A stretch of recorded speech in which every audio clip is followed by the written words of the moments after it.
அனைவருக்கும் இனிய காலை வணக்கம். இணைந்திருப்பது இலங்கையின் முதல் செய்தி வழங்குகிற நியூஸ் ஃபர்ஸ்டின் காலை நேர பிரதான செய்தி அறிக்கையுடன் கொழும்பில் அமைந்துள்ள நியூஸ் ஃபர்ஸ்டின் பிரதான கரையகத்திலிருந்து உங்களை சந்திக்கும் நான் ஜூடி சிந்திஜன். மலர்ந்திருக்கும் இந்த நாள் இனிய நாளாக அமைய அனைவருக்கும் வாழ்த்துக்கள். அதேபோன்று அமெரிக்கா, ஐரோப்பா, மத்திய கிழக்கு நாடுகளிலிருந்து சக்தி குளோபலோடாக இணைந்திருக்கும் உங்களை சந்திப்பதிலும் மிகுந்த மகிழ்ச்சி.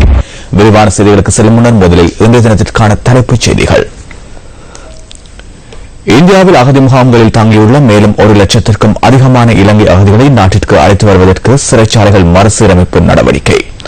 இன்று காலை முதல் தடையின்றி மக்களுக்கு மின்சாரத்தை விநியோகிக்க முடியும் என மின்சக்தி மற்றும் மீள்புதுப்பிக்க சக்தி அமைச்சின் செயலாளர் தெரிவிப்பு. எம்லிபிட்டிய பகுதியில் வைபவம் ஒன்றின் போது போலீசாருடன் ஏற்பட்ட மோதலின் போது உயிரிழந்த இளைஞன் சம்பவம் தொடர்பில் விசாரணைகள், அறிக்கை தொடர்பிலான பேச்சுவார்த்தை என்று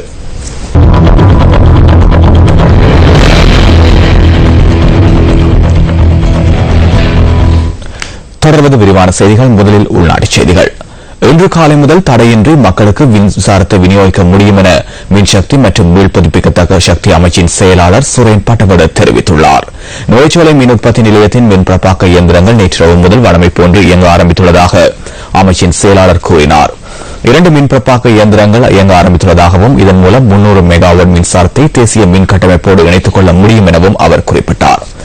எவ்வாறாயினும் இன்று 3 மின்பிறப்பாக்க இயந்திரங்களை இயங்க நிலைக்கு கொண்டு வருவதற்கான முயற்சிகள் மேற்கொள்ளப்பட்டுள்ளதாக அமைச்சின் செயலாளர் சுரேன் பட்டகொட சுட்டிக்காட்டினார்.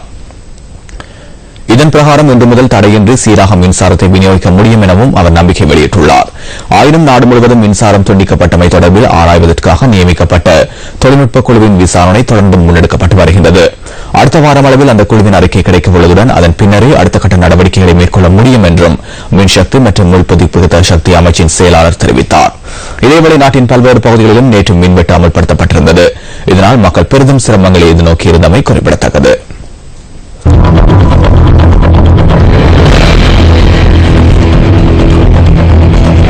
இந்தியாவில் அகதி முகாம்களில் தங்கியுள்ள மேலும் 1,00,000க்கும் அதிகமான இலங்கை அகதிகளை நாட்டிற்குள் அழைத்து வருவதற்கு சிறைச்சாலைகள் மறுசீரமைப்பு அமைச்சு நடவடிக்கை மேற்கொண்டுள்ளது.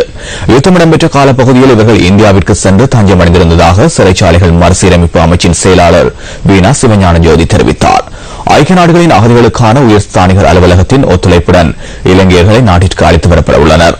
இதுவரை சுமார் 5000 இலங்கையர்கள் நாட்டிற்குள் அழைத்து வரப்பட்டுள்ளதாக சிறைச்சாலைகள் மறுசீரமைப்பு அமைச்சின் செயலாளர் மேலும் குறிப்பிட்டார்.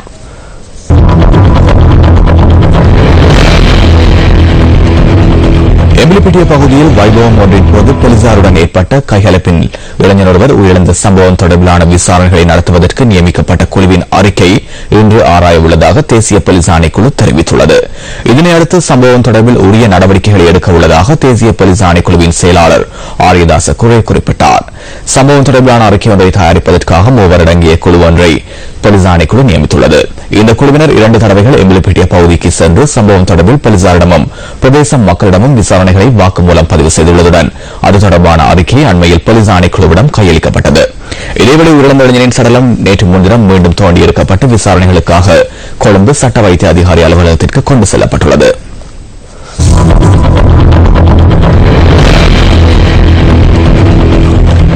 முறைப்பாடொன்றை பதிவு செய்வதற்காக சென்றிருந்த ஒருவரை காரணமின்றி தடுத்து வைத்தமை தொடர்பில் பாணந்துறை போலீஸ் நிலையத்தின் 2 போலீஸ் உத்தியோகஸ்தர்கள் சேவையிலிருந்து இடைநீக்கம் செய்யப்பட்டுள்ளனர்.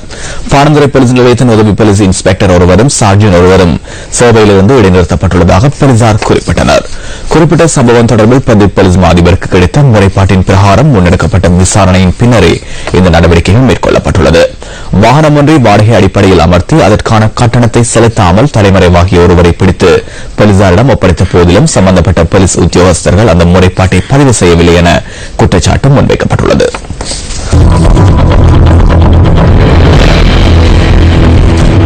நியூஸ் ஃபர்ஸ்ட் மக்கள் சக்தி இல்லங்கள் தோறும் திட்டத்தின் 23வது நாள் நடவடிக்கைகள் இன்றைய தினம் முன்னெடுக்கப்படுகின்றன. பேராதனை பல்கலைக்கழகத்துடன் இணைந்து செயற்படுத்தப்படும் இந்த திட்டம் இன்றைய தினமும் பல பிரதேசங்களில் முன்னெடுக்கப்பட உள்ளது. இது தொடர்பான மேலதிக தகவலுடன் இணைந்து கொள்கின்றார் எமது அலுவலக செய்தியாளர் கிருஷ்ணி மணிபாலன். வணக்கம்.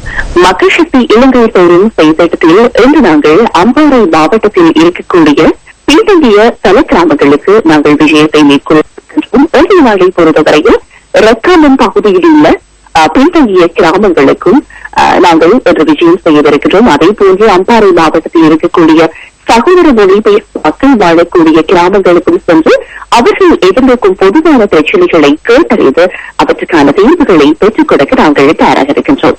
ஆகவே அம்பாறை மாவட்டத்தில் இருக்கக்கூடிய மக்களுக்கு நாங்கள் அன்பாக அழைப்பு விடுக்கின்றோம். உங்களுடைய பிரச்சனைகளை எங்களுக்கு கூறுமாறு. நியூஸ் செய்திகளுக்காக அம்பாறையிலிருந்து கிருஷ்ணி மணிபாலன். அந்த திரைப்படத்தோடு நியூஸ் ஃபர்ஸ்டின் இன்றைய தினத்திற்கான காலை நேர பிரதான செய்தி அறிக்கை நிறைவடைகின்றது. தொடர்ந்து மனிதர்கள் சக்தி தொலைக்காட்சி வழங்கும் குட் மார்னிங் ஸ்ரீலங்கா நிகழ்ச்சியுடன் வணக்கம்.